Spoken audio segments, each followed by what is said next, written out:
водительler үшін. Кемгәдер талисман кайбер хезмәттәшләренә яшелчә турагыч такта, пычак куярга элгеч тә бар.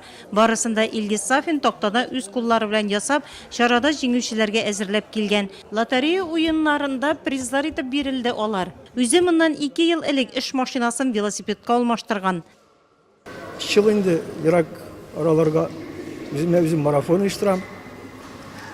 Быел Нурлат, Болгары, Буа маршруты белән үземнең бергә укыган курсташ малайны күреп кайттым. Үзем шундый шәкелләр табам. Бүгенге көндә Транссервис Нурлат җәмгыятендә 400 кеше эшли, шуның 336-сы машина йөртүче. Бәйрәм уңаеннан җәмгыять җитәкчелеге котлау сүзләрен җиткерде. 15-нә мактау кәгазьләре тапшырылды.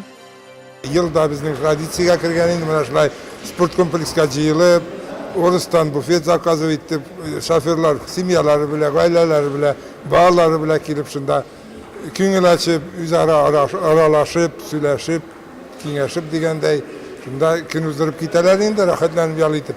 Шофер бит информада булырга тиеш, аның реакция булырга тиеш, күз яхшы күрергә тиеш, куллар таза булырга тиеш, аяклар каты басырга.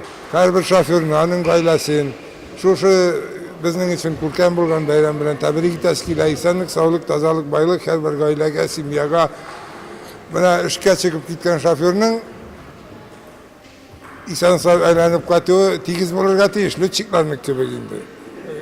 Количество вылетов должно соответствовать количеству посадок. Мактау кәгазьләре алучылар арасында Андрей Трофимов та бар. Өстәл теннисын үз итә ул. Җәмгыятьтә эштә бушаган арада машина йөртүчеләргә бу спорт төре белән шөгыльләнү өчен мөмкинлекләр тудырылган. Машина йөртүчеләр мондый ял чарасы бик кирәк ди. Полезно здоровье, чтобы кости размять. Сәламәтлек өчен бик файдалы, сөякләрдән яздырырга яхшы. Алайса эшебез гел утырып, икенче көнне тән авыртып тора. Это общение в коллективе. Бу чара бик яхшы аралашу, дуслашу өчен. Коллективны гына түгел, гаиләләрне дә дуслаштыра ул. Ә коллектив исә тагын да ныграк бердәм була. Өстәл теннисында иң җитезләре, кул көрәштерүдә көчлеләре, хөкемдар гер күтәрүдә үз киңәшләрен биргәннән соң, келәмгә бер-бер артлы бу спорт төрендә үз көчләрен сынарга теләүчеләр чыга. Волейбол уенында яшьрәк һәм өлкәнрәк буын катнашты. Киеренке уеннан соң дуслык җиңде биредә. Иң мөһиме буыннарны яздырып алу ди фикерләрен бүлеште волейболчылар. Ә балалар өчен күп төрле уеннар, команда ярышлары оештырылды.